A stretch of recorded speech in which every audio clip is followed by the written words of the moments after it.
G'day, fools. I'm Scott Phillips from The Motley Fool. I am our Chief Investment Officer here in Australia, and welcome to the second day of Financial Literacy Week.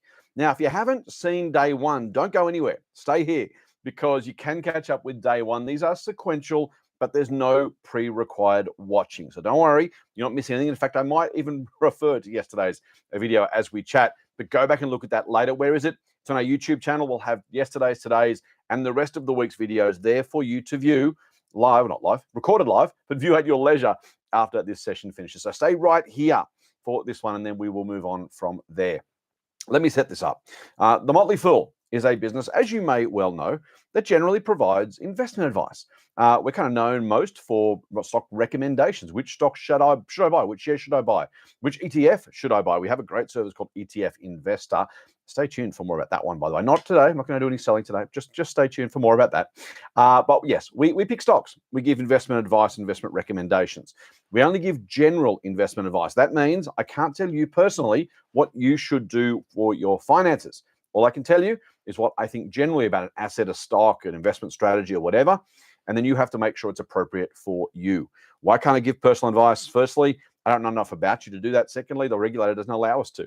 We have to have a certain license and go through a whole lot of paperwork to do that. It's appropriate, right? It's to make sure no one's giving you bad advice and everyone is clear about what's right for you versus what's in general a good idea. That latter, the general financial advice, is what we do.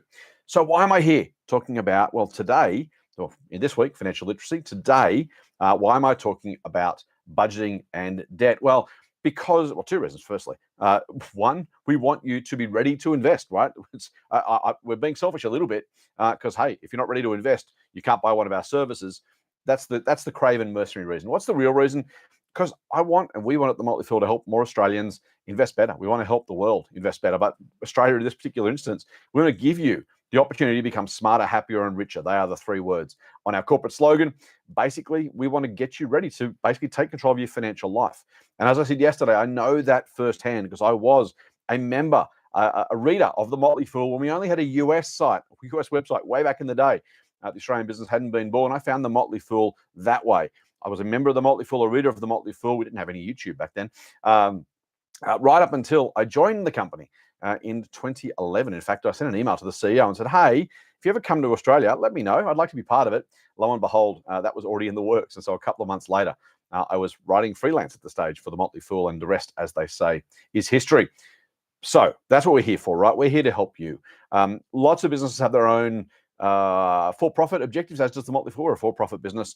Lots of businesses, including ours, want to help just society in general, right? And we're not putting man on the moon. We're not doing brain surgery. What we are trying to do is help people get control of their finances. So we do once a year this free week-long series we call Financial Literacy Week. That's what we're here for. That's what we do. Speaking of which, no comments yet. If you're watching, let's assume I'm not talking to myself, throw us a comment for me. Come and say good day. Let me know who you are and where you're from. If you have any questions that pertain to this particular topic, throw them in there and I'll try and answer them as we go. If you don't have any questions about this topic, but investing in general, still throw them in, but I won't cover them today. We'll hold those over on Friday. We're having a masterclass and a Q&A session.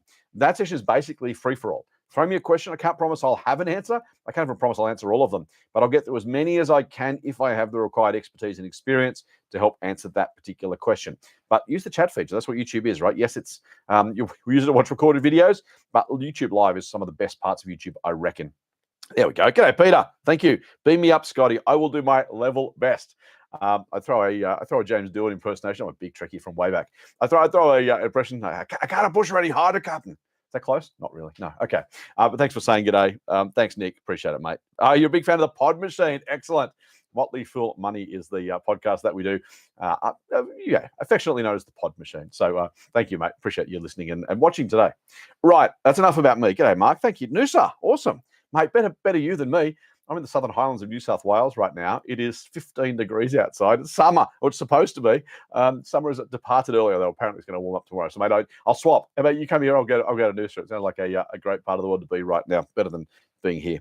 Thanks again, mate, for watching, and thanks for listening. All right, I won't say g'day to everybody, but thank you for saying g'day. At least we know this thing is working. That's always a benefit. If you watch a YouTube live, generally people start with, I hope you can hear me. I hope you can see me. I'd hate to do a 1 hour episode on mute or if the video wasn't working at all. So I'm glad you're here. Thank you for joining in. Thank you for spending some time with us. Okay, let's get to this topic. Now, I'm gonna break every marketing rule and say this is not the most exciting topic of the week, right? This is the eat your broccoli, kids session. That's no fun. That's not interesting. Nobody wants that. But here's the thing. I think deep down we all know, even though we really, really want the chips, and I've had my share, we really should eat the broccoli. We really should do the things that actually matter. The stuff that, the foundation, the building blocks. That's what this is about. Because if you can't get yourself out of debt, if you can't find some money to save, you can't find money to invest. If you can't find money to invest, I'm wasting my time, you're wasting your time, because we can't get ahead with that. We've got to be able to find a way to have a couple of bucks left at the end of every week, fortnight, month, and dedicate that money to investing. That's what this is all about, right? So please start there. This is what we're trying to help you with today. I'm going to give you some tips and tricks, by the way. It's not just boring. I'm not going to lecture you, by the way. Here's the thing. I've been there. I'll tell you, I promise you, I offered yesterday. I might mention a story about my car. If I don't remember, someone jump in the chat and remind me before I finish off. I'm pretty sure I'll weave it in, but if I forget, do make sure you remind me, because I'm going to eat some humble pie live on YouTube. Not the current car, by the way, a past mistake. I've had credit card debt. If people have made the mistake of debt, I've made the mistake. Now, I'm happy to say I'm at the other side of that. Not all debt is bad, by the way. Housing debt, HEX debt, I've talked about before. They are good things as long as they're responsible. But this is about making sure you can be in a position, get to a position to make the most of your money. And also, by the way, most financial misery is kind of in this space, right? It's debt and budgeting. It's not having enough money left at the end of the week, or it's being in so much debt, you kind of feel like you're drowning and you can't get your head above water. That's really, they're the people I want to help today. But also, if you're someone who's like, oh, I've got manageable debt, I'm okay. Don't think I'm not talking to you too, because I reckon a bit of tough love. This is the tough love session. A bit of tough love might help get you back on the straight and narrow as well, because it all comes down to, there's the old quote, right? What is success? It's happiness divided by reality divided by expectations. Sorry, and the lower your expectations are, the greater your happiness is likely to be.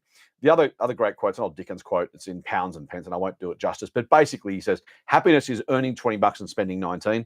Misery is earning $20 and spending 21. Right? We all kind of know that. So this is the fundamental part. This is the gateway through which we all must travel if we are to be successful long-term investors.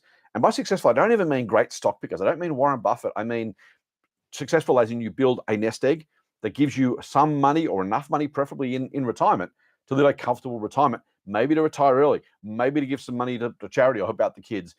Goodness knows the bank of mum and dad's getting in for a beating these days. So whatever it is you are aiming to achieve, you know what? For me, I love my job. I'm really, really lucky, right? I'm not just saying that because I get paid to. There's no script here. I'm doing this completely off the cuff. I've got some talking notes, but it doesn't say you love your job. I promise you. I'm very lucky. I have a great job. So what is investing for me? Firstly, it's financial freedom, right? It is security, it is comfort, it is options, it is choice, it is all those things wrapped up. I have no great desire to leave my job. Some people just want to go walk into the boss office and say, I'm out of here, I'm done, I hate you, I never want to see you again. If that's you, I hope I can help you too, by the way, because I'm lucky. I'm very, very aware. Not everyone gets to do a job they love and do it every day. I'm super, super lucky, right? So that's me. But whatever it is, for me, it's choice and freedom. It's if the boss taps me on the shoulder and says, mate, it's been fun, but you've done your last YouTube live, off you go. I want to have enough money so I can say I have choice, I have freedom. And at some point I can say, do I want to work 5 days a week for 50, 48 weeks a year? Yeah, still loving it. Great, keep doing it. Or, you know what? No, I'm going to talk to the boss about buying some extra annual leave, or working part-time, or whatever it is I want to do. If I want to go and travel, take the kids somewhere, do whatever. Those are the things that for me, that's financial freedom, right? It's not a dollar amount. There's the internal scorecard and the external scorecard, the other way around, internal, external. Here's the thing. I do this for a living, right? I don't want to be the richest bloke in the world. I have no desire at all to do that. What I want is to have enough money so that I am comfortable and secure and safe. So I can say to nobody, no one can take it off me, right? I've paid all my debts. I've built a nest egg. I've built a portfolio. I'm okay.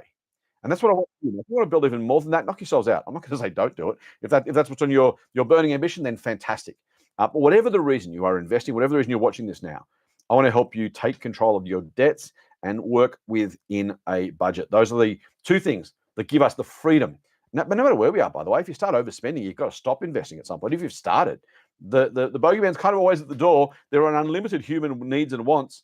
There's plenty of marketing out there trying to get us to spend. So this is about keeping ourselves on the proverbial investment straight and narrow. Quickly, Gordon. He's already said car. Good day, guys. Gordon from Adelaide. The sun is shining bright. Nice. Why Wayala? Thank you, mate. I appreciate that. That was a controversial one. I read an article called Why Wayala. It was sent by email. If you want to look it up, it's online as well on our website. Your outdoor arrived for home with cash over her hair. Oh no! Don't let her do it. Well, see, Gordon, I'm not gonna. Don't suck me into this one, Gordon. Don't make me the bad guy with your daughter. I will come back to that. All right, let's get on with it. I've done a 10-minute intro. That's probably too long. I can talk, as you might know. I also talk fast. Believe it or not, I'm a massive introvert. But when I'm doing something that I'm passionate about, something that I enjoy, something I can help people with, I come out of my shell a little bit. So thanks for spending some time. Right, let's start with budgeting. Hey, how exciting is that? Let's talk about budgeting. I'll watch the viewer numbers just drop off to zero. Right, I'll be talking by myself by the end. Budgeting. I was going to say budgeting is vital. Spending less than you earn is vital. So again, I'll go back to what I said. You want to earn $100 and spend 90 and have 10 left over. I assume that's why you're here, right? Why? Because you don't want to have to go into credit card debt to fix the fridge or the car.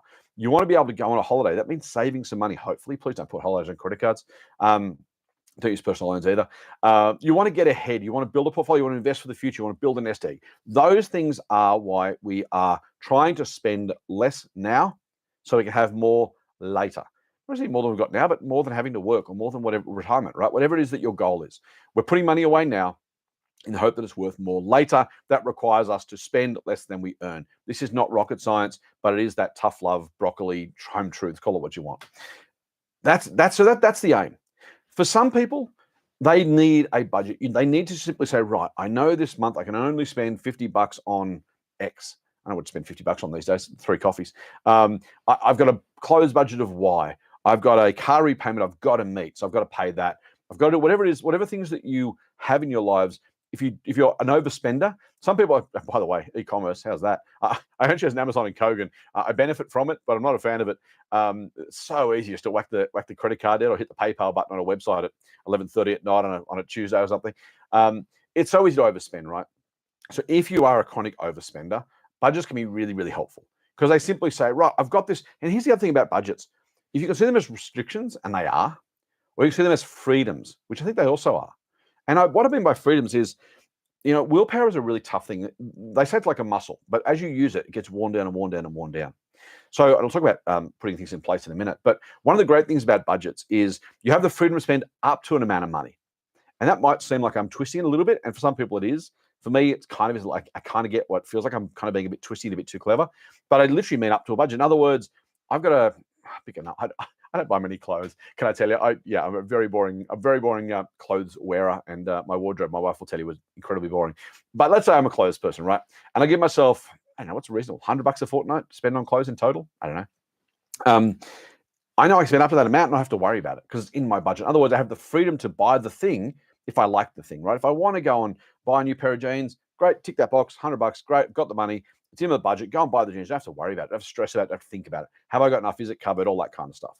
So I think it's both a restriction, you don't spend more than that, but it's also a freedom, which is you can spend up to that amount of money. Here's the other problem with budgeting. The other reason why it's beneficial, frankly, is most of our expenses don't come in line with our pays. If you get paid weekly and shop for groceries weekly, you're sweet.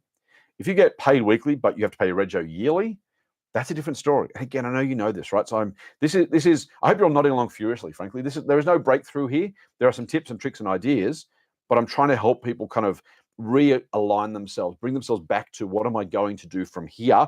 And there's nothing new in budgeting, right? No one's invented a new way to budget in the last 1,000 years. It is just what it is. But if you've got to pay stuff out of cycle, insurance you might pay monthly if you're lucky, or yearly. Car rego. Home insurance, you might pay rates quarterly, you might pay whatever it is. Having enough money and putting some money aside for those future payments, it's kind of micro saving, right? We save hopefully for the long term, for a holiday, for a retirement, for a car. But in the short term, you save weekly for a monthly bill or a quarterly bill, or you get paid monthly, you save for a yearly bill. So those things are really, really important. And this is where budgets work because they let you frame up your yearly, monthly, weekly expenses and say, what's due? When's it due? Do I have the money for it? Where do I have to take some money from? And where can I set some money aside? So that's one version, right? And if some people need to start with buckets. Great story. My old man, when I was a kid, I think I was born wired for finance. Frankly, I loved it at school. I loved it at uni. It's just my thing. But I also will say, and that's nature, nurture is hugely important. So I'm old. My old man had, when I was a kid, a little strongbox, little metal strongbox. No, there was a lock on it. It was never locked. It was just one of the, just where you put things. And this was, hey kids, ask your parents what cash is. He got cash. I don't know if he got paid in cash. I don't think so. And it must have been back then. It wouldn't have been by check. It must have been paid by cash. Don't know. I never saw the cash come in. But what he would do every time he got paid, he'd take the strong box out of the cupboard. He'd put it on the bed, open up the lid, and take out little tobacco tins. Kids ask you what tobacco is. It's like vapes, but old school. And those tobacco tins would have a bit of sticky tape on the top, and under the sticky tape was a piece of paper with the category. And it'd be petrol, clothes, insurance, rates, whatever those things were. And he would literally, when he got paid, he had a list, and $5 a week would go in that tin, and $10 in that tin, and $20 in that tin. Now, again, this was a very long time ago, so $5 actually used to buy you something. It mattered once upon a time. You buy 1 cent lollies. Ask your parents about that too. The opportunity to buy, to put money aside. And that was budgeting in action. I would count it out with him, and I'd swap, and I'd do it. And it's fun. You're a kid, right? And so it's money, and you do it with your old man, and it's great. So I loved it. But it also showed me what to do. Now, when I got to a certain age, tobacco tins weren't a thing anymore, but I just got envelopes, literally just envelopes. And I wrote on the front, petrol, insurance, rego, whatever they were. And I worked out how much I have to pay. And every time I got paid, I would take some money out of the bank. I used to get paid by EFT because I was a bit younger. I take that out of the bank, go to the ATM, and again, old school, and you put the money in the envelope. Now, one of the problems with electronic banking, it's beautiful. I love it. It's so easy, and tap something and use your phone and whatever. You don't use the cash anymore. It's so much harder to budget for specific things in terms of putting the money aside. So the physical money is there. That's what it was. Dad would, there'd be $100 or whatever. I think it was $20 a week in petrol. That's how old it is. Take $20 out in the petrol tin and go and fill up the tank with petrol. You'd go you put money. They put money every week for clothes. And then what's that? Dad used to do it. It was mum and dad together, but dad used to do it. There'd be money in the clothes thing, and then mum and dad would buy clothes out of the clothes savings. That's how it worked. It feels a bit revolutionary because it's actually physical cash. But I really, really think both for people today and kids, as they work out what budgeting looks like, saving looks like, really, really hard to demonstrate that without the folding stuff. So, yeah, some people need to do it that way. I don't know if they needed to or chose to, but that's the way he did it. Other people have a very different view, which is simply they pay themselves first. We'll talk about that in a second. They put their investing money aside and then work out what's left, and they only spend what's left. And so in that way, rather than saying, I will restrict myself to X dollars, and when I hit a number, it's gone, or I'll plan for that number. It's, well, I got paid $100. I put $10 in my investing account. We'll talk about that later. And out of the $90 left, I'll spend that. When it's gone, it's gone. Now, if your last dollar goes 3 days before payday, you're in some trouble. So the people who use that strategy are ones who know either, frankly, are higher earners who have the money, and they're pretty lucky if they are, or they just know that they have high wants, or they're going to spend up to that amount and get to that point. I've got a couple of mates who do exactly that. Works for them. I don't know what will work for me. I don't know. I would get to a point and say, gee, I hope that I can almost instinctively spend up to next payday and have some left over, rather than being short 3 days before and you're eating baked beans and and toast for 3 days because you've misallocated the spending budget. But whatever your strategy is, the idea of budgeting in this context, yes, it's to keep you out of debt. Yes, it's to make your life easier. Yes, it's to plan. But the idea from my perspective right now, is to give you the leftover money to save and invest. That's what budgeting is about. Let's talk about automation. I'll go back to the way you split your money in a minute. Automation is really a fantastic tool. These behavioral psychologists call it pre-commitment. You might hear it called a nudge. Those ideas are things you put in place to save yourself from yourself effectively. At least in budgeting, that's what we're really talking about here. Now, in the US, we have compulsory super here. I'm not going to go into it a lot, but in the US, they did an experiment where in the US you have to opt in. You have to choose to take part in their superannuation. It's called 401k plans. You might have heard of it. You opt into your 401k, and they have a certain participation rate. It might be, I don't know the number. It's maybe 25%. Pick a number. It's not very high. And so they did an experiment. Said rather than getting people to opt in, they have to opt out. Now, same form, right? So there's no trick here. They're not making it harder for people. They're simply saying when you go down the list, tick here if you want to opt into 401k. The other sheet said tick here if you want to opt out of contributing to your 401k. That's all. That's the only change. And the participation rate was it didn't get 100%, but it was a massive, massive increase. Something like 25 to 40%. Some kind of, it's massively improved. Not total, but that idea of the nudge of I'm going to assume this, opt out if you want to. Same paperwork, same thing, just a different mental process. Why do I say all that? Automation can work exactly the same for you. And the great thing about this is I mentioned internet banking before. We have so many different options to make sure we can manage our money in a way that we get to decide in advance before the jeans are on special, before the new gadget, I love a gadget, before the new gadget's available, before whatever, you want to go out for dinner or whatever else it is, before the Uber Eats ad comes on at about 6:30, you're watching TV and you think, oh, gee, I'm hungry. The money goes away before that. Here's a couple of automations, really, really simple ones. The first is if you are working for an employer who allows you to split your salary or wage when you get paid. Some do, some don't. If you are, ask them. Say, hey, now we'll talk about percentages in a minute, but generally speaking, the best rule of thumb is 10%. In the US, they say 20%. We've already got 10% going to super. So I reckon that plus another 10% is a very, very good start. So again, you choose. But for me, 10% is the number I use. So how do I do that? Well, you say that you pay office. Hey, when I get paid next week, month, whatever, fortnight, can you split my pay into two accounts? And it might be a dollar amount or it might be a percentage. Again, depends on your payroll and your pay manager, your pay office. But they will often be able to do that for you. Why does that matter? Because you never ever see that other money. What you do is you say 90% goes to my normal transaction account. The other 10% goes over here.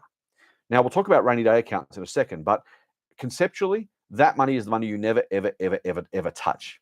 Either, unless it's an emergency, if you fill up your emergency account, or once you've done that, it goes to investing. You never, ever, ever touch it, right? And this is really one of the cast iron rules of investing is you must never, ever touch that investment account unless you desperately need to. I mean, like proper desperate. There's always an excuse. There's always a reason. Oh, I need the new car. No, you don't. Oh, I need a holiday. No, you don't. Again, I told you it was tough love day. That money never, ever gets touched, right? Because it needs to compound away. If you start taking money out of it, sometimes I'll pay it back. For me, I'll say for me personally, I can't do that. Why? Because I take it out, then I've got to put it back and to ever get back. Well, I have every good intention, but never quite. Ask people, by the way, who took super out during COVID, how much of that got put back. It's not zero, but probably rounds down to it, right? We all have good intentions, and then life gets in the way. So that's a great option. Say the payoffers do that. Second best option is not miles away from it. You know what day you get paid. The same day every week. It's the same day every fortnight. The same day or date every month. Set up an automatic direct debit from your transaction account. If 100% of your pay goes in, take 10% on that day and send it over to your saving and investing account. Okay. Again, same idea. Maybe a day in between. So you got to be disciplined for that one day. But then it's gone. And you don't see it. So if you don't see it, you don't tend to want, or you want to spend it. We all want to spend everything. I'd spend $1 million if you gave me $1 million tomorrow. Well, I wouldn't. I'd invest it, but that's kind of nerd. But yeah, I'd love to spend more money. If I got a pay rise tomorrow, I'd be very tempted to say, great, I can buy the new thing that I really want that my wife will let me buy. But ideally, that money, if it's not there, out of sight, out of mind, right? It's a cliche because I said yesterday, I'll do cliches all week. It's a cliche because it's true. Out of sight, out of mind. Once it goes over there, it's gone. You don't touch it. So automating, it's real. The simplest budgeting tool in the world is just take out money you don't want to spend. Now, third thing on automation, I'll move on after that. What I'm up to, you're not doing too badly. Time. By the way, computer down here, my screen over there that shows me what's on my camera. So when I look over here, I'm looking at my TV, my screen that's got the camera on it. My notes are down here. Third automation is most banks will let you have multiple accounts, multiple savings accounts. Usually without fees. Be careful of the fees. This is still probably worthwhile even if they have fees, because the fees aren't normally massive, at least in terms of the benefit you otherwise derive, right? I don't like fees, but if I can pay $5 to save 100, then it's worth it. So you choose what's right for you. But automations can split your accounts. At one point, someone I know very, very well, who might be my wife, but I won't drop her in it, had, before I met her, 6 different savings accounts linked together. One bank, one lot of accounts. That was the virtual version of my old man's tobacco tins. Money for the rent, money for the insurance, money for the mortgage, money for the whatever it is you're paying, right? You split it up deliberately, either on payday or after payday. Right, got paid. I put some money over here for the mortgage, put some money over there for the reg, I put some money over there for petrol, whatever things they are. Using that bucket in large or small amounts, it really, really helps. One quick rule of thumb, one quick way to think about it. There's a thing in the US, and again, I'm going to change it. You might have seen it called the 50-30-20 rule. And that is 50% for needs, 30% for wants, and 20% for saving and investing, right? 50, 30, 20. If you've just got a mortgage, 50% is almost your mortgage, right? So I don't know whether this is appropriate necessarily for everybody, but what I would probably say it's, let me be a little bit clever and split the difference because it's fun. 50, round numbers are better too, but I'm going to break that rule. 55, 35, 10. Yeah. Maybe 60-30-10, because I guess wants are always superfluous. Anyway, you get the idea. 60% for your, think about what you earn, think about what you spend. And if you don't want to categorize it by individual categories I've talked about a few times, think about needs versus wants versus saving and investing. Now, needs are needs, right? You got to pay the car rego, you got to pay the petrol, you got to pay the mortgage or the rent. That is a need. Is driving a car a need? If you want to get really clever about it, I don't know. Maslow's hierarchy of needs, for those who know Maslow, doesn't have driving the car on there, but realistically, you got to get to work, you got to drop the kids at sport, you got to pick the kids up from school, whatever. That's a need, right? So let's call it a need. The wants are things you can do without, but you'd like to have, and life is too short to only indulge in needs, right? Unless you're a Buddhist monk or you want to deprive yourself for some higher spiritual purpose, the wants are important. It's the things that make life worth living, right? You do the things you need to do. The wants are, hey, I'm going to go and buy I'm gonna buy a Netflix subscription. I'm gonna buy a new pair of pants. I'm going to buy a new gadget, or pay for an online game subscription. Whatever floats your particular boat. My young bloke likes his Fortnite. He would say it's a need. I would say it's a want. It's a want. And then the other bit for the saving and investing, I said just before, 10% is about right, I think, on top of super. If you're a small business person, please contribute to super, or make yourself contribute to your savings. Yes, you're building your business. Yes, you're reinvesting in the business. And I'm sure it's a great business, but if it does happen to strike trouble for some reason or other, you don't want to wake up at 35, 45, 55, 65 and go, I was reinvesting all that in that. Now it's gone, I've got nothing to fall back on. Yes, you want to grow your business. Yes, it seems vital and necessary. Please don't, you as the individual, yes, you're the business owner. You're also an individual person with hopes and dreams and preferably retirements. There'll be people here who say, I just invested in the business and the last dollar I invested paid off for me and now I'm a squillionaire. Great. Plenty of people who said, I did that and I lost everything and now I wish I hadn't. Please just pull back a little bit, invest in yourself, at least 10%, preferably if you're not doing super, up that to 20 if you can get away with it. That 10% goes automatically.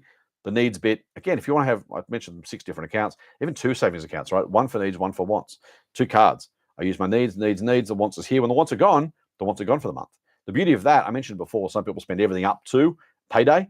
The benefit of needs and wants is you spend out of your wants bucket, and then the needs are left. You got money left over there because you know that you need that amount, right? So just mentally separating those buckets makes sense.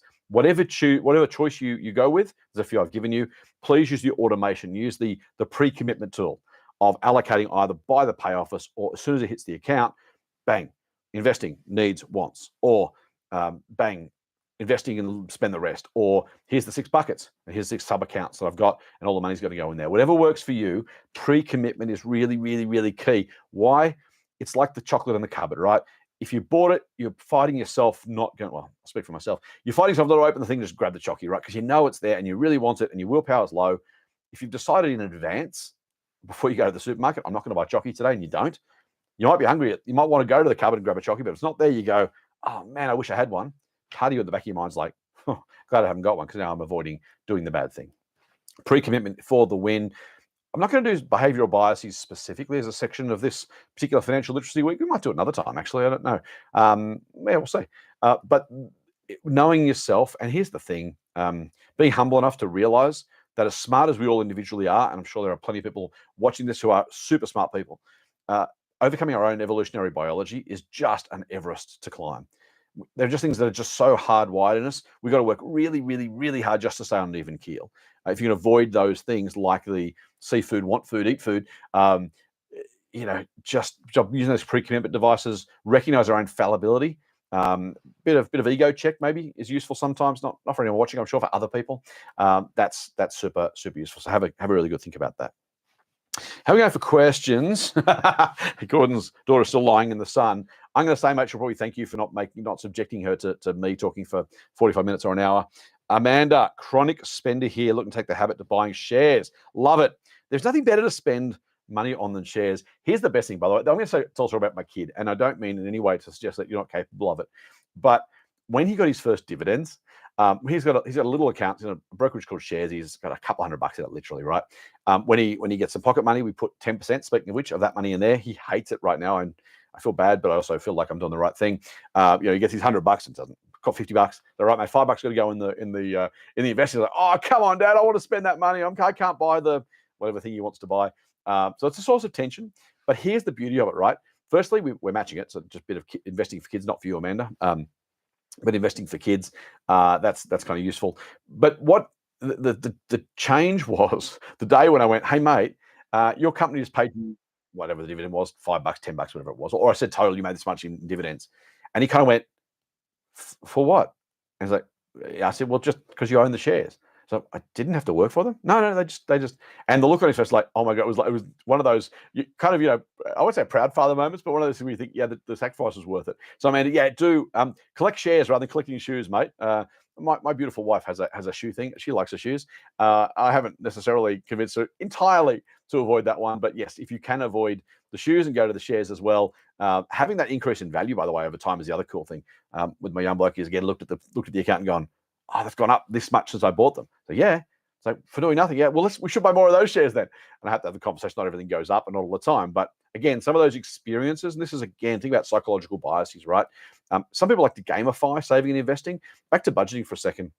Some people love that, give themselves a challenge. I'm going to save $100 this month. What if I get to 150? That'd be even better, and you put it in the account, you buy some more shares. If you can, I won't say trick yourself, because it's not really tricking yourself, but if you can lean into some of that stuff, whatever turns you on as an individual, and not just man, but in general, about what works for you, what makes you feel happy. If it's like, I just hate this and hate this, and I'll always hate it, just do the pre-commitment money and be done with it, and kind of just go, it's the price of adulting, right? If you can kind of go, I love saving money, I love beating my budget, I love doing whatever it is, I want to buy this many shares, do that. Whatever you need to do to make it work for you, go for it. So awesome, Amanda. I hope I will help you go from chronic spender to share collector over this particular week. I said we talk about debt, and we'll do that. There are two types of there's one of my favorite jokes. There are two types of people in the world. One lot who can infer, and that's the joke.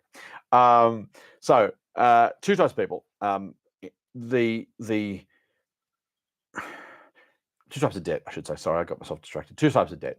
There is productive or constructive debt, and there is just frankly consumer debt or unproductive debt. Now, there's a great line about compound interest, and I can't remember who said it. I'm stealing lines all over the place. I would credit it if I can. It's well known. You can look it up. It's not my own, I promise you. Compound interest is earned by people who understand it and paid by people who don't. If you have debt, you are paying banks for the privilege of using their money before you had your own. Now, sometimes that is useful. If you are someone who is incurring a HECS debt, a university debt, and it's going to go on and help you earn more money through the rest of your life, that is absolutely, totally, and completely worthwhile debt. We can argue about how high it should be. Plenty of people say it should be higher, some say it should be lower, some say it only offered on certain courses. I don't care for this purpose, right? I have my views, not now. HECS debt, if it's helping you earn a better salary than you otherwise would earn, and the data suggests that it on average absolutely does, a uni student, a uni graduate earns more than an undergrad, than a non-graduate, on average, depends on what you're doing, then that's worth it, right? If I can take out some debt today, pay it off in a pretty attractive way, by the way, the government repayment terms aren't particularly onerous, and I can earn more money for the rest of my life, that's absolutely worthwhile. Housing debt, similarly. If I can afford a mortgage, and plenty of people can't right now, I can firstly lock in the price. Secondly, know that I've got somewhere to live as long as I can meet the repayments. I can raise a family. I can do that. We know, speaking of Maslow's hierarchy of needs, for those who know that one, shelter is pretty high up that one. You can rent, you stay with someone else. But if you have your own home, that is productive debt. Why? Because you're largely paying off a loan. Yes, you're still paying interest. That is not productive, but you are paying off a loan. You are securing for yourself some permanent shelter. What I also love about mortgages, by the way, I don't love mortgages generally. I'm not a bank shareholder, but it's forced saving to some degree. If you've made people save for 30 years and then buy a house in cash, the chance of getting there is really small. If you pay a mortgage off for those 30 years, you're going to get there and go, I just forced myself to effectively save. I built an asset. That asset is my home. I can't liquidate it, so it's not enough. You need savings on top of that, or maybe the pension if it's high enough. But it's forced saving to some degree. Those two types of debt are good debt, really good debt. The ones that aren't are anything, frankly, that you use to something that depreciates in value, goes down in value. And that's almost everything else, right? You buy a car, it loses value. You buy some clothes, they wear out, they get thrown out. Afterpay, by the way, is some insidious debt. I'll talk about that in a minute. Afterpay, and it's ilk, I should say buy now, pay later, but Afterpay is the word we use for that these days, so that's close enough. Why? Because not only are you spending on something that's going to lose value, but you're paying interest for the privilege. And almost in all cases, consumer debt isn't necessary because you didn't really need the thing you bought. Sometimes you do. We'll talk about emergency funds in a sec. Sometimes you do. Sometimes it's, I've got to replace the fridge. I've got to fix the car. If that's on short-term credit card debt, then so be it. I mean, there's exceptions to every rule. But broadly speaking, I want to get you to a point where you don't have to use that debt, by the way, so hang on for that one. But broadly speaking, debt is financial poison. It just is. Consumer debt is financial poison. I don't care if it's a car lease. I don't care if it's a car loan. I don't care if it's a holiday. Yes, you love the holiday. I'm glad you love the holiday. Guess what? Now you got the hangover and you got to pay more for it than if you waited another year to take that holiday and saved in the meantime, right? I'm not trying to spoil people's fun and spoil their lives. Money's made to go around, by the way. I'm a big believer in that. My old man said the money's made around to go around. You've probably heard that expression too. I want you to go and enjoy living your life. It's no point. He who dies with the most toys still dies, right? I have said to my mum and mother-in-law many times, I want you to spend your last dollar on your dying day if that's what you want to do. I don't want you to spend it the day before you die because that's not cool. I don't care if there's no inheritance. I want you to enjoy your life. Spend it all.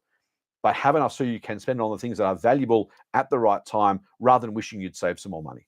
And that means cutting out some of that stuff you don't really need. Consumer debt is absolutely a finance killer. It just is.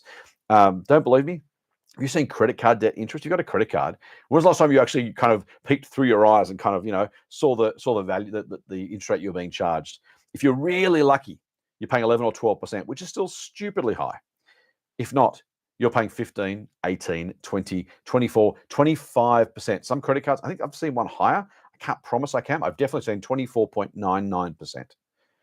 That means a quarter of your debt every single year in interest. It is an absolute disgrace. So please, please, please don't take on consumer debt. Again, if you've had to in the past, if you've got some, no judgment, right? What you do from here is all that matters. If you haven't, please don't do it. If you've done it before, please don't do it again. Really, really bad. Afterpay is just as insidious, probably worse in my opinion. Again, I'll say buy now, pay later in general. Why? Because they pretend it's about budget management. Oh, I'm managing my cash flow. I'm paying it off over 4 weeks. Rubbish. You're buying something now that in most cases you don't need, and you're taking on your future obligations, right? Your future self. Here's the thing. You buy a pair of jeans and you put it on Afterpay. You're going to pay $25 next week. But next week you already had that money spent. So what do? Well, you say, well, I've got to buy lunch. I'll put that on Afterpay. And I've got to fill the car up, but I'm paying for my jeans and my lunch I bought last week and the week before. So I need petrol this week. I'll put that on Afterpay. What do? You slowly mortgage your cash flow to someone else. Now, thankfully, there are no interest payments on that. That's a win, right? So it's not as bad interest-wise as credit card debt. Why is it worse, in my opinion? Because at least up until now, there have been no serious responsibilities for them to understand what are the debts you have and your ability to repay it. So what happens? People who already have credit cards add Afterpay. People who wouldn't have qualified for credit cards get Afterpay. Afterpay becomes cool and normal for 16, 17, and 18-year-olds. This is not the way we want to run our society. That's a bit of a rant, my apologies. For the individual people concerned, though, those same things absolutely apply. Please, please, please avoid consumer debt where you can. It will absolutely crunch you. As I said, those who understand compound interest earn it. Those who don't understand pay it. It's just costing you way more money than you should be able to justify. Please, please don't do it. So I mentioned before, what if you've got debt already? No judgment from me, right?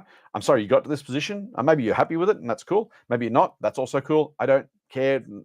The only thing that matters for me is from here forward, you have less and then zero consumer debt. By the way, even cars. Can I just quickly talk about cars? I'll do my car story. We have two cars in the family, a Toyota Hilux and a Toyota Prado. We bought them both. One was ex-demo, one was used. I've only bought a new car, once in my life. I will not ever, ever, ever use car leases or car loans again. I will save up for the car and I'll buy the car when I've got the money for it. If it means I buy a cheaper car, an older car, then so be it. That's just the way these things go. I'm not a fan of flashy consumerism as an individual. Why? Because I could have bought instead of Prado, I could have bought an Audi or something. And again, no Christmas. If you're buying an Audi, you love it, knock yourself out. Instead of the Hilux, I could have bought by the way, it's a bottom of the range Hilux. I could have bought a fancy something, whatever, right? It gets me to A to B, does it in comfort, does it safely. Any more money's a waste. So that's my view on cars. By the way, if you're replacing your car regularly, speaking about wants, you're just torching money. I'll tell you how much money I torched in a minute. Actually, I'll do it right now. When I was in, oh dear, I must have been 26, 27. I got a car allowance from work. I was in a certain role. I got a promotion, and that promotion came with a car allowance. Now, they don't have those much anymore. You're kind of in this one number salary thing. But back in the day, there was a car allowance. And I thought, well, I could just keep driving the car I've got. But they gave me a car allowance. It's extra money. I didn't have it before. I won't miss it when it's gone. I was, again, male and mid-20s, so cars were cool and exciting and important, and I wanted to look good, and I didn't have a girlfriend at the time. That was probably part of it. I don't know, maybe, probably. So I'm like, car allowance, I didn't have it before, so I'm not really spending any of my own money. I'm spending the boss's money because she's giving me more than I had before. So, all the excuses we give each other. I decided to, so two things, bought a new car, stupid idea. Took a car lease out, even more stupid idea, because I paid interest for the privilege. And I thought it was clever, right? So I'm always a bit of a finance nerd deep down. So I didn't buy the Audi or the Mercedes or the BMW. I bought a Volkswagen. It was a Passat. For those who know that model, it's kind of a poor man's Audi A4. They still make A4s, I don't know. And I thought, okay, well, I'll do it. So I'm making a sensible choice, right? And it was 63 or 64 grand. It was a car lease, so I didn't have to pay the money up front. So I thought I was a genius. I wrote about this a couple of years ago now. I did the numbers a couple of years ago. By the way, so I drove the car for 3 or 4 years, sold it for about a quarter of what I paid for it. Anyway, did the numbers. Had I instead taken the money I spent on the car lease and invested it, by the time I retire, have a think about how much that's going to cost me. I'll give you some thinking music. No, I won't really. I won't sing. But roughly, close enough to $1 million in retirement savings. Yeah, let that sink in. Had I kept driving the car, which is a perfectly fine car, it wasn't a new Passat, but it's perfectly fine. Had I kept driving that instead of buying a new car and wasting that best part of 40 plus grand on that and selling it to someone else and then buying something else, had I instead invested that money at a very young age, mid-20s, by retirement, close enough. I think it was about $1 million. I have to find the article. Close enough to $1 million, right? In retirement savings. Had I just said, you know what, I'm not going to do that. I'll put it all in super instead. I didn't have super. Put it all in the bank instead. I'll invest it instead. At an average market return over that 40 odd years, yeah, $1 million. Please don't use consumer debt, and please resist the urge to buy stuff just because it's cool and new and shiny. I know how that feels. I know how it sounds. Yes, I'm the old bloke telling you what to do. Trust me, the numbers tell the story. I don't need to. Quickly back to the thing. Thanks for your passionate communication, Scott. Thanks, Naomi. That's very, very kind of you. Good. Okay. Hal, love Scott's work. No hype, probably the most ethical commentator. Man, that's very kind. Thank you. I don't know I'm the most ethical, but I try really, really hard to do the right thing. So thank you. I appreciate that it's coming through. I'm not perfect, but I hope I do the right thing. Yes, compound interest, double your money every 7 years. Great reason to save and invest. Depends on what return you get. I'll talk about the rule of 72 tomorrow, actually, so stay tuned for that. But you're not far off, Gordon. Depends on the return you get. Oh, look at that. Drive a 2001 Jeep, 24 years old, close to 300,000 Ks, still going strong and four-wheeling. Good, man. Usually less than 2K per year to maintain. My Hilux is 2018. Bought secondhand. The Prado is 2016. We've done over 150,000 Ks on the Hilux. We take a winter holiday and go bush, and we've been to Broome and Alice Springs and Flinders Range, lots of fun places to go. Just bulletproof, right? Great car. But here's the thing. I could have replaced it twice by now. I could have bought one new for 3 times the price, twice the price, whatever it was back then. Yeah, you get the same place to do the same things. It doesn't have all the bells and whistles, but that's kind of its own joy if you like that sort of thing. Okay, back to this. So please avoid consumer debt. Please, please, please. Let's talk about debt reduction. If you've got a credit card, if you've got personal loans, if you've got other consumer debt that you want to get rid of, there is no magic to it, right? You've got to just do what I said before, save and invest the rest. You might actually start by paying down some debt rather than saving or investing. Whichever way you do it, it's about spending less than you earn. So we go back to budgeting 101. Find a way to spend less than you earn. Put some money aside. Here's a quick tip. We know inflation is huge, and I know it sucks, and we're all having pay rises are going just to pay for inflation. I get that. Most people listening, watching, hopefully if you're under a certain age, you're going to have not just inflation-adjusted increases through your life. You're going to get promotions. You're going to get better at your job. You're going to change jobs. You're going to get promotions. You're going to have more responsibility, all that kind of stuff. One of the greatest lessons I've ever been taught on this sort of stuff and a way to think about it, it was a US Army, I think it was the officer, by the time he wrote, it might have been. Anyway, when he first started in the Army, his commanding officer at the time said, you're on a second lieutenant over there, lieutenant here. You're on a second lieutenant salary. you're getting a certain amount of money. In a year's time, you're going to get a bump up in pay. You're going to go from second lieutenant to first lieutenant, whatever it was. And when you get that extra pay, your living costs are not going to change. You're going to get this bump up in pay, but you're going to be in the same barracks, with the same uniform, the same clothes, the same car. Your expenses aren't going to go up. The current expenses aren't going to increase because you get promoted. So here's what I want you to do. Take half of that promotional pay rise and spend it. Take the other half and invest it. Then next time you get a promotion, do the same thing. Next time you get a promotion, do the same thing. And what does it do? It, again, speaking about pre-commitment devices, it stops your lifestyle, speaking about my car debacle, stops your lifestyle catching up with you. Had I done that, maybe I still would have bought a car lease, but it might have been a $40,000 car. And I would have put the other half of that away to invest. And again, it's not for everybody because life is difficult, all that kind of stuff. Again, this is the broccoli lesson. But one way is to put half aside as you go. Every time you get an increase, put half of it aside. So you get a bit more, you get to enjoy it. Again, I don't want people to live miserably on bread and dripping and, in sackcloth and ashes. But every time you get an increase, every time you get a new job, a new pay rise, a promotion, put half that increase into that saving and investing bucket and save it. Worst comes to worst, you retire earlier. I'm saving too much money. That's terrible. And then you can do what you want, right? Go and spend all that money as you wish. But that's one way to think about saving and investing in a way that kind of helps think about not just sucking up and using up that pay rise. Okay, debt reduction. So firstly, you've got to earn more than you got to spend less than you earn. You just have to. I can't get you not past square one until you do that. So let's start with getting past zero. Let's start with getting to one. Once you've got there, you're going to have potentially one debt, lots of debts, three debts. Maybe you've got buy now, pay later. You've probably got a credit card debt. Maybe you've got a personal loan. Whatever else is out there, you've kind of hooked yourself onto. You can choose one of two different ways. Well, you can choose any way you want, but here's two options you've got to help you. And again, I mentioned gamifying it before. Think about what it's going to be like. So just close your proverbial eyes, your actual eyes. Think about what it's going to be like to be finally debt-free. Now, again, if this is not you personally, think about someone in your life you can share this with. How good is it going to feel when you pay that last debt off? Not the mortgage. The mortgage will feel great when you pay that off, but not the mortgage debt, not even HECS. But how great is it going to be to finally go, thank God, I've been under that credit card debt, that personal loan debt, the buy now, pay later merry-go-round for months, years, many years. I can imagine when I can finally say I'm done. I don't know anybody anything except maybe the mortgage, the rent, whatever, but everything else is absolutely clear and covered off. I'm now moving forward with my investing life, with my saving life. I'm making ground rather than just trying to catch up by paying extra payments to get back to square one. The two ways you can think about it, again, lots more, but two of the ones I'd suggest. One's called the Snowball method. One's the Avalanche method. And you think about what works for you personally. There's no perfect. By the way, with finance in general, there's rarely a perfect solution because we're all different. We have different needs and objectives and desires. So there's no single way to do this correctly. But think about what sort of person you are.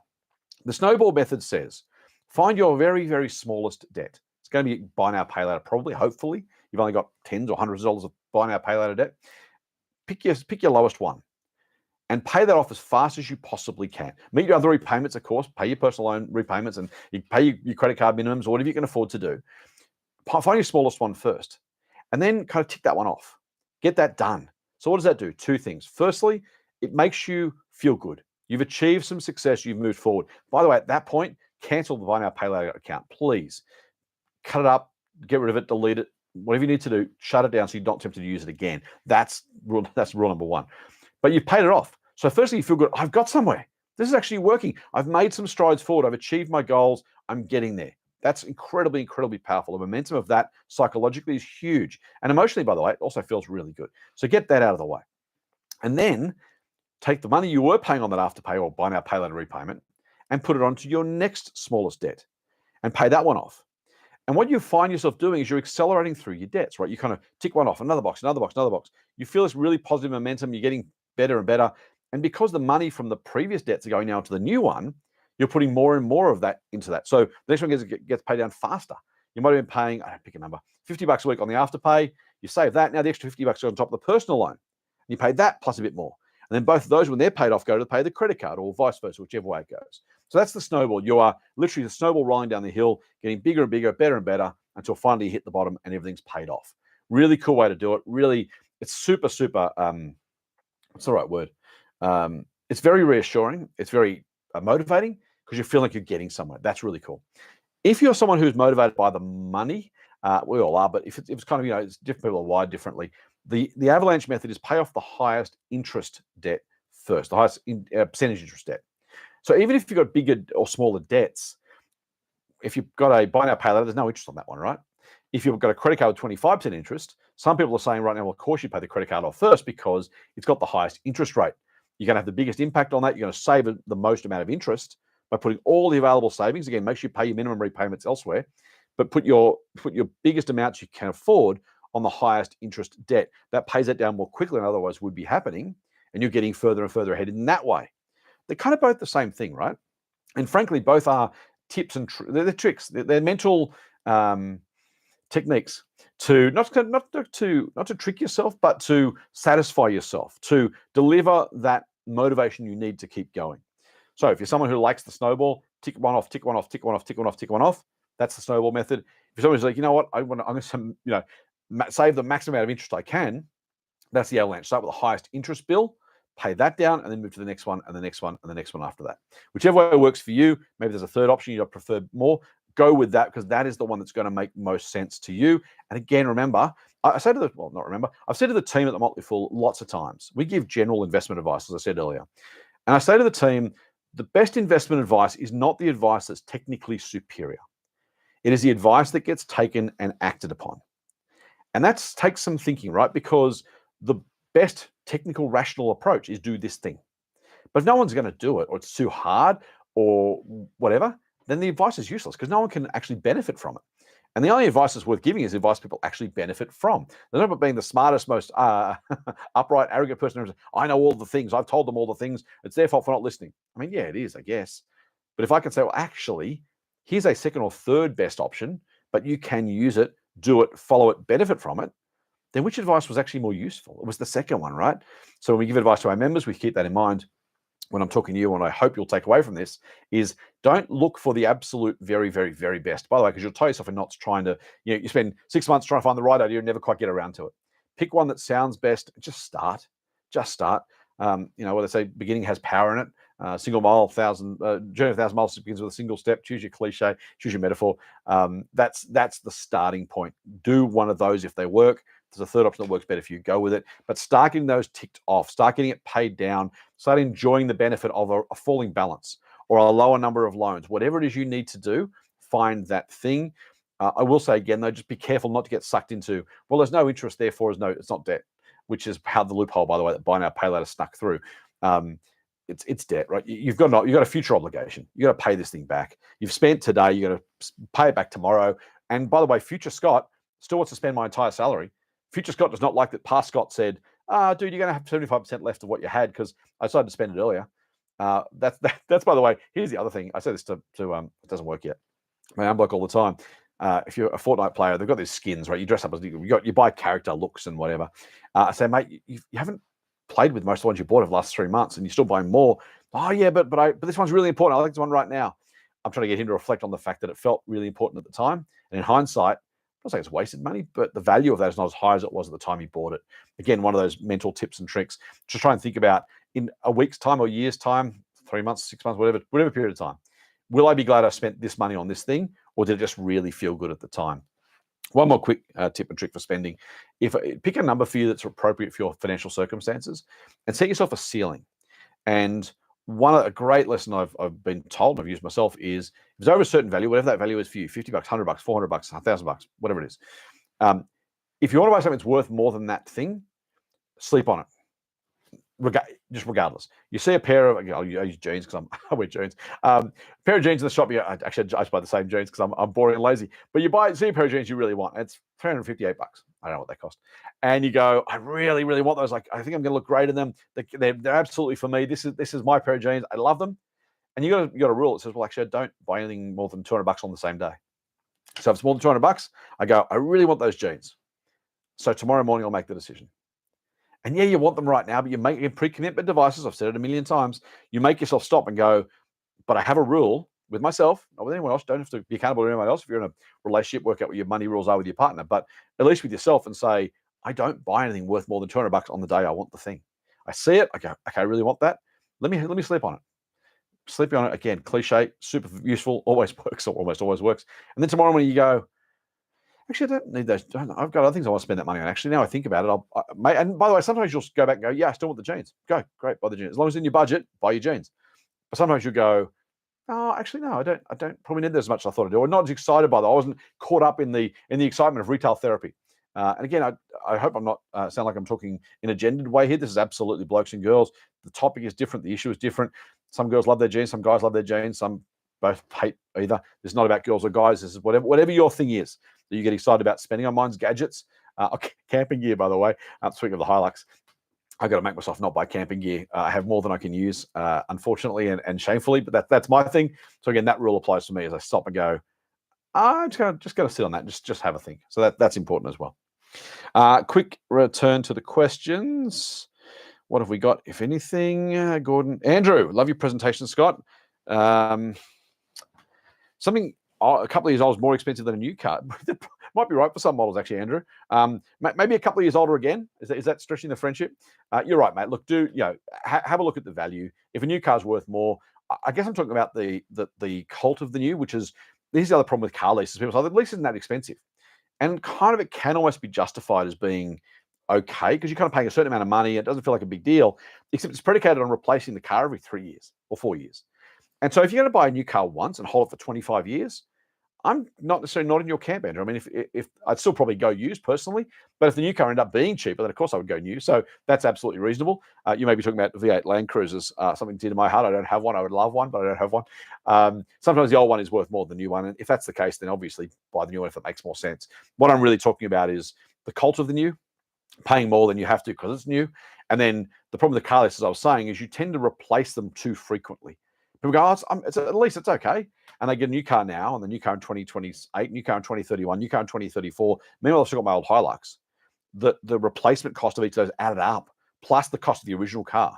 That's where the real damage is often done. So I still wouldn't buy new unless it was cheaper, and maybe it is, Andrew, to your point. So I'm not going to rule it out. Maybe next time I go to the car yard in hopefully 10 years, I do that. Some people don't like the idea of me having a car for 16 years. I love the idea. I'm not going to waste, in my view, it's a waste of money. Again, everyone's different. But think about what you can buy with it. Think about my $60,000 Volkswagen Passat story next time you're tempted to buy a new car. It was a lease, by the way. And again, I paid the balloon out, so it's kind of the same as buying the car. Leases are, what one of the US financial commentators calls them fleeces, as in you get fleeced by taking a car lease, which I kind of like. Again, apologies to any car dealers or car financiers watching. But yeah, generally speaking, buy something older, buy something cheaper, hold it for longer. That's the key. Drive it as long as it's reasonably safe and effective. And again, if at some point the repair costs you more than the depreciation, then again, maybe that's the right time to think about changing your car. But the point here is use it as a convenience, not as a product, a toy, something. The difference between a need and a want, right? Need is something you want. I need to get to work. I want a brand new car to get to work in. They're the differences, right? So try and keep on the needs side of the automotive purchase. Why am I talking about cars so much? For most people, it's the second most expensive thing they'll buy behind their house. If you buy them multiple times and regularly, that can be a really serious drain of your finances. And again, I know the Joneses have got a new car. Your mate's got a new car. Your sister's got a new car.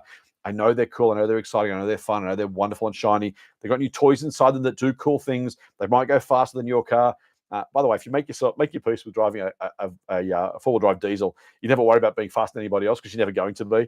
And once you've made that journey, you can happily stay there. So maybe there's a tip there as well for some people. Asset allocation, great question, Hal. I will not talk about asset allocation today, but I will talk about it on probably Thursday, mate. So if you can spare the time or watch afterwards, please jump in, having a look. Cool. Moving on. Let's go to the last topic I want to talk about. I was talking for too long. I'm going to talk about 5 minutes. Can I go later? I'm going to go a bit late, guys. I was supposed to finish at 1:30. If you've got to go for lunch, come back and watch the rest of the video later. I've talked for too long. I hope you've enjoyed it. I've certainly enjoyed interacting and chatting, so thank you. I want to talk about a rainy day account, an emergency fund, call it what you want. This is one of the fundamental ways to avoid personal and consumer debt. Why? Because you're not going to get sucked into using debt to pay for a bill you can't otherwise meet. If you don't have the readies in the back pocket, you can't fix the fridge, you can't replace the washing machine, you can't get the car repaired, speaking of cars, you can't fix the roof, you can't replace the hot water heater, whatever it is in your life. By the way, the other thing about emergency fund, if you lose your job, we've been really, really lucky in Australia over the last frankly, 50 years. The unemployment rate's kind of come down and down and down and down, jumped up during the early 90s recession, but the trend has been down almost the whole time. But think about, if you've been lucky enough to not lose your job recently. I've been retrenched twice in my career. It's not fun. That wasn't ever a job loss. It was just a restructure of the organization. I mean, job loss for me, but it wasn't like I got fired or the business went broke. It was like, yeah, everything's great, but you're out of here, Phillips. Having some money up the sleeves, you don't have to say, well, I've still got to make next month's mortgage repayment. I've still got to fix the car. How am I going to do that? The answer is a rainy day fund or an emergency fund. Think about 3 to 6 months of living expenses, the needs, not the wants. If you lose your job, you don't need to buy those $358 jeans I just talked about, but you might, well, you do need to pay the rent, pay the water, pay the insurance, whatever it is that is your needs bucket. You need to do that. Part of the benefit of doing a budget is you get to find out what you actually need. And those needs end up being the things that you need to use to work out the size of your emergency fund. 3 months, at least 6 months, preferably. You can't get there tomorrow. It's not going to happen overnight. You can invest it, by the way, or save it in a high interest savings account. So you won't get a fortune for it, but you'll get some money that actually start to add up, which is kind of nice. So sit down and think about it. What is my emergency fund? How big does it need to be? At least 3 months, preferably 6 months is what you're working towards. I'm not saying you do it tomorrow. So start tomorrow and work towards 3 to 6 months of emergency funds. If you're single, ironically, you need more than if you're in a couple. Why? Because normally one of the two of you is still working and you can absorb that loss of income more easily. Not perfectly, not easily, but more easily. If you're the only one, then you're relying on yourself. But 3 to 6 months of living expenses as a couple or a single is what you need to aim towards, preferably 6. Make sure it's in a high interest account. I'm a shares guy. Don't invest your emergency fund. Do not invest it. Why? I think shares go up over the long term. I think history's shown that. I think they continue to do that. Can't promise, but I think they will. But we saw during COVID, I mentioned this yesterday, the share market fell 38% in a month and 4 days. Let's say you've got, I'll pick a number, 20 grand in your emergency fund, right? That 20 grand falling by, I'm going to make it 40% to make my life easier, falls to $12,000 during that period. Now, if at some point, it didn't happen, luckily, if at some point you'd also lost your job because the economic downturn, the market downturn led to an employment loss, your 20 grand you thought you had is now only worth 12. And that completely sucks because you need the 20, right? So I love investing. I'm a long-term investor. I will always be a long-term investor. Any investable funds I have, I'd never keep them in cash. I'm always, always, always putting that money away and investing it, except my emergency fund, which is always in cash. Why is it in cash? Because I want to know that it's there. Only a little bit of interest, which is fine. High interest account, you might get 4.5%. So it's earning something, but I want to know the dollar value is there no matter when I need it. Because I'm not going to get them. That's why it's an emergency fund, right? It's not a you'll need this money in 2 years fund. That's easy. It's an emergency fund. So, oops, that thing just happened. Now what are you going to do? And that's why the emergency fund is important. That's why you got to do it. The key thing for emergency fund, I'll finish with this, guys. So thank you for hanging around. It's obviously about the money, right? It's about the money, but it's also about the stress. And I've said yesterday, I'll say probably every day this week, finances are the number one cause of relationship breakdown. We know that, right?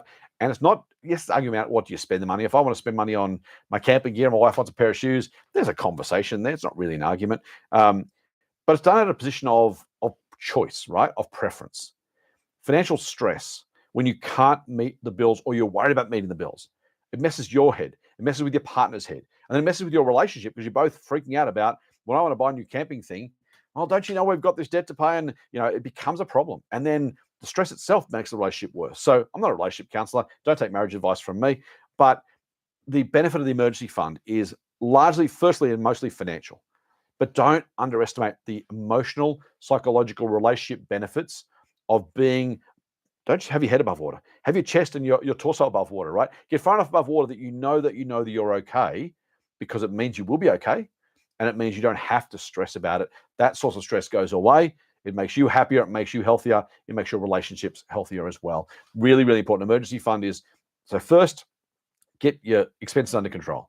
Second, pay off your debts. And third, get that emergency fund sorted so that you can say, I've got my hygiene, my financial hygiene boxes ticked, and I'm ready to invest, which is 4 minutes late. A wonderful segue, because tomorrow we are going to go through Practical Investing 101. Practical is important. I'm going to talk to you about how to invest, how to think about investing, how to get investing done in the best way I know possible to get you started on that journey or to keep you on that journey if it's something you need to think about and you want to embrace. So I hope you've enjoyed this hour, whether you're watching it live. Thank you so much for tuning in at lunchtime in the Eastern Seaboard and in the mid-morning west of here. Thank you for spending some time with me. Thank you for giving up some precious lunch hour to have this conversation. If you're watching it later, you're watching this tonight or later, thank you very much for tuning in and having a look. If you missed the first one, go and look at that one. Set your reminder for tomorrow. Before you leave, probably too late, everyone's switched off. Once you start wrapping up, people leave. Hit the like button below if you like this. It helps me, it helps the business. I'd really appreciate it. More importantly, hit the subscribe button so you subscribe to our channel, and then the little bell. There's a little bell icon at the bottom. YouTube will pop in. You've probably already seen it if you've subscribed already and liked it. YouTube will, if you hit the alerts button, YouTube will send you an alert about half an hour before this starts tomorrow so you don't miss out on Practical Investing 101. Hey, thanks for everybody who put some comments in. Loved interacting. Thank you, Gordon. Thanks, Cassandra. Thanks, Peter. Thanks, Christina. Thanks, Mark. Thanks everyone who hasn't commented but watched anyway. I love you either way.